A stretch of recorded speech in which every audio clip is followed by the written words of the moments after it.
For too long, humanity has existed within dysfunctional and polluted cities that ignore nature. Now, a revolution in civilization is taking place. Imagine a traditional city and consolidating its footprint. What if we removed cars? What if we got rid of streets? What if we innovated in the public space? Designing to protect and enhance nature. The line will be home to 9 million residents and will be built with a footprint of just 34 square kilometers. The kingdom is promoting this project worldwide with internet ads. By leveraging AI technology, services are autonomous. All schools in the area will have holographic teachers. Traveling around NEOM will be a breeze too, since residents can avoid traffic with flying taxis. Cable TV commercials, and a series of online explanatory videos. Energy and water supplies are 100% renewable. The line is designed as a series of unique communities, offering a wealth of amenities. And we are designing it to provide a healthier, more sustainable quality of life. The line's communities are organized in 3 dimensions. While it sounds like something out of a science fiction novel, the Saudi Arabian government is determined to have this city become a reality by the year 2025.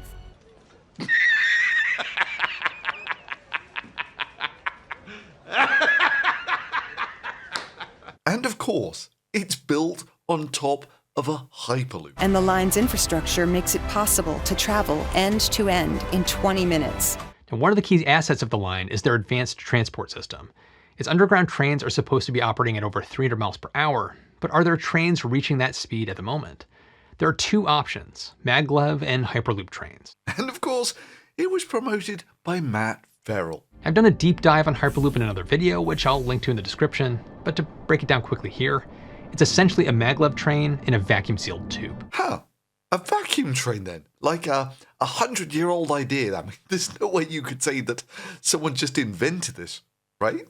Elon Musk proposed his hyperloop concept back in 2012, and since then he's encouraged innovators to try to make it a reality. As of today, version Hyperloop 1 seems to be the one that's in the fast lane or track, with their pods designed to glide at near supersonic speed of 670 miles per hour. Wow, outstanding. Virgin Hyperloop is the standout company. I wonder how they're doing now. Richard Branson's company signed a deal with KSA's transport ministry to assess how Hyperloop could fit the country's innovative infrastructure plans. Now, you might think I've busted some big, dumb projects in my time, but this one leaves them all in the dirt. Waterseer, a mere $300,000. SIO, all in some $20-odd million. Hell, even the parking counter was only $100 or so million. The Hyperloop, $500 million. Now that's walking around money. Then when you get into what some might consider the big hitters, like Energy Vault or The Boring Company, both companies with billion-dollar valuations and either with no commercial product or where the biggest contract the company has ever had is 1/50th of the valuation of the company. Theranos, $9 billion, and we're still, believe it or not, in the chump change region. Even if my predictions come to pass that the whole Tesla bubble bursts and Tesla gets valued like a regular automaker, that is, that Tesla shares lose some 95% of their value, that would only constitute a mere trillion or so dollar loss. Now we're going to tackle the big league stuff. We're talking Journalist Dismemberment League. $100 trillion.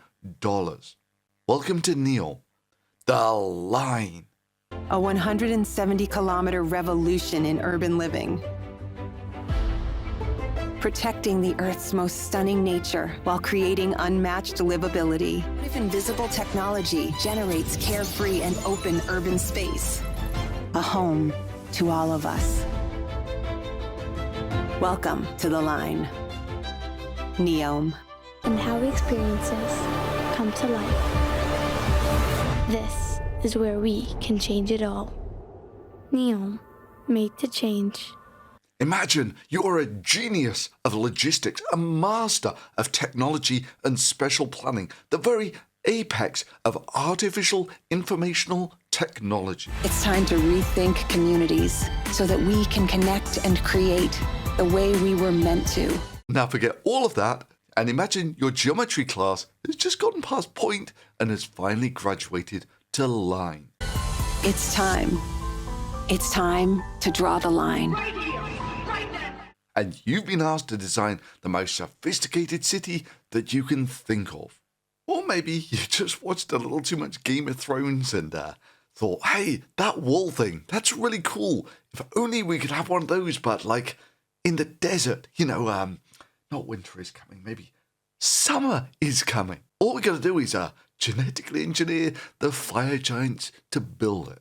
Not even joking. You see, typically cities are organically circular because of geometry. Or you're on average closest to the rest of the city with a circular geometry. A line is just a dumb geometry for a city. I mean, seriously, what advantages do you have for a city with a geometry like this? Yeah, coming up for NEOM's next great design when they get to page 3 of the geometry textbook will be the square, or even better, the circle. But ignoring that for a second, cities classically grew up around resources, most importantly, water. This is why almost all of the historic cities have rivers going through them. Like Prague, big river through the middle of it. Dresden, big river through the middle of it. Berlin, big river through the middle of it. Paris, big river. London, and so forth. You know what would be a really dumb idea? Would be building a city for 10 million people where there's no water. Incidentally, you should probably take this as an exercise as to why Elon Musk is a 4-star full of crap with his Colonize Mars project. Building NEOM, a city with no natural fresh water supply, would be a cakewalk compared to doing this on Mars. I mean, if you can't colonize the desert, you have zero chance of doing it on Mars. Where there's no breathable atmosphere or anything. Now, in principle, they are fairly near the ocean, and you can use desalination. Pushed a lot by people like Israel. Well, it's more expensive, but it is possible. Incidentally, an option that I should stress won't be available on Mars.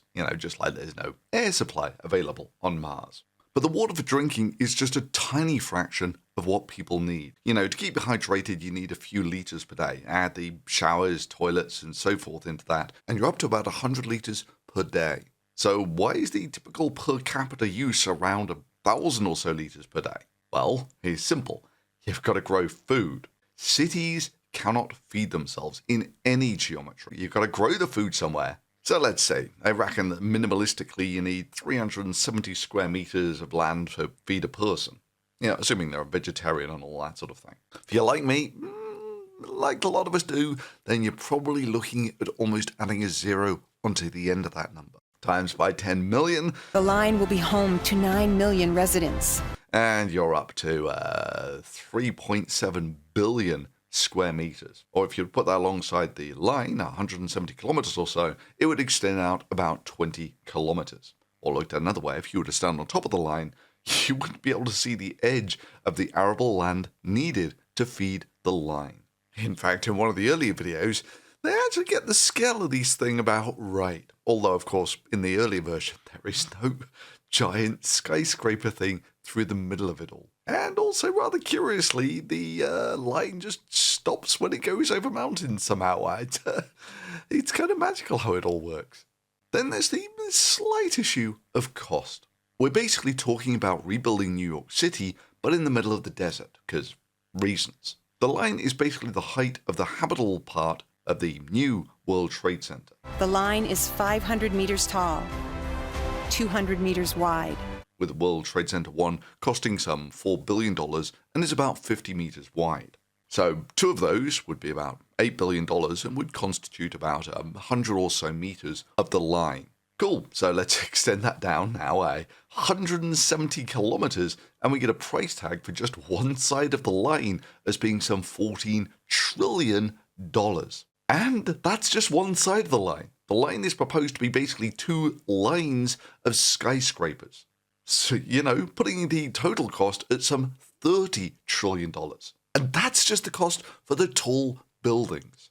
And that's before you factor in the, power stations, food production, or the Hyperloop it's built on, or any of the other fancy stuff like robot teachers. And the line's infrastructure makes it possible to travel end to end in 20 minutes. Innovative Project is going to be one of the most technologically advanced cities the world has ever seen. The city would be run totally on smart city technologies. Robots will play a key role in security, logistics, home delivery, and care provision. NEOM's water distribution network will be connected entirely through an advanced Internet of Water infrastructure. We replace outdated urban services with new services driven by artificial intelligence. Initial plans for the city include drone taxis, a Jurassic Park-style amusement park, and a giant artificial moon that lights up nightly. Reports state that the futuristic city-state is being built using artificial intelligence and clean energy sources. So yeah, let's add a little factor, let's say 3 times for the super futuristic-y city. So let's say, I don't know, $100-ish trillion. Cool, so where is this $100-ish trillion going to come from? Well, apparently Saudi has proposed making a $80 billion investment fund. Well, that's a good start. Now you just need 1,000 more like that, and you're good to go. The Saudi Arabian government has announced that it will invest $500 billion in the NEOM project. Or looked at another way, if we took the entire GDP of Saudi Arabia for about the next, say for instance, 100 years, you might just be able to fund this. In fact, this wasn't far off Khashoggi's point when he criticized NEOM. NEOM project, this futuristic city, that he is planning to invest $500 billion in it. What if it goes wrong? It could bankrupt the country. And enhance nature. The line will be home to 9 million residents. Jamal's last article in the Washington Post, published after his disappearance, was all about the need for freedom of expression in the Arab world. But no one's allowed to criticize it. But no one allowed to write an objective piece in any newspaper saying, He was, of course, lured to the Saudi embassy in Turkey and murdered by the Saudi government. Initially, the Saudis said he left the embassy. The fact that the CCTV didn't show that, well, that was just kind of inconvenient. Then they later changed the story to he had accidentally been strangled during a fistfight, and the whole dismembering the body and dissolving it in acid thing? Well, of course, that's what you do when you accidentally strangle someone inside your embassy. And Khashoggi is far from the only critic of the Saudi government to mysteriously vanish. Like I was saying, we're talking big boy money here. But none of that will change the fact that the project is fundamentally dumb. It's proposing using technologies that don't exist to build a city for which there is no call in a dumb place. I mean, seriously, where are the 10 million people going to come from who are going to live in this skyscraper city? I mean, for reference, that's about a quarter of the people who currently live in Saudi Arabia. I mean, Dubai tried something similar to this with the Palm Jumeirah, which, to be fair, wasn't a complete disaster. Well, not in the way that the follow-up projects were unmitigated disasters. There were going to be several much larger projects, which all got shelved when they realized there simply wasn't a demand for it. And these now gigantic multi-billion-dollar projects like The World have lain largely abandoned for the best part of a decade. The thing is, the people who pitch these projects are, of course, unbelievably wealthy, and maybe not the most in touch with the needs of regular people. So let's see if we can spot the parts of NEOM that have been built so far. Well, you might notice there's a sort of smallish airport there. Well, enough for a few planes anyway. It's certainly not servicing 10 million people off that. And if you sort of come up the coast just a little, you'll find the only bit of NEOM that has been built thus far, which you'll notice, that bit in the middle is called NEOM Palace. Built, of course, for the regular people with everything within 5 minutes walk. No, they're just standard luxury billionaire villas, complete with a golf course. Now, oddly, the reason that Saudi Arabia is trying to do this does actually have some logic behind it. That they want to spend the oil money that they've got to do something sensible for their economy when the oil runs out or oil demand starts to decline, such that it won't be entirely devastating for the kingdom. But this ain't it. When you ask for what the demand is for a new city with a silly shape in the middle of the Saudi desert, I think you'd be lucky to pull in Palm Jumeirah numbers. But it looks like demand dried up in the tens of thousands-ish, which means if you wanted a population of 10 million like the line, you would need about 1,000 of these. In fact, let's do that. Let's put the Palm Jumeirah and the line on the same scale. And just so we're clear, the Palm Jumeirah is the little one there. And if we had the line on the same scale, it looks like this. Indeed, the Palm Jumeirah also has prophetic messages for the line in the response that people had to living there, with the New York Times reporting in 2009 that many of the people who had bought houses there before they were built were furious about the space available now and the way they seem to be living on top of each other. Which you can kind of see. And what was the plan for NEOM again?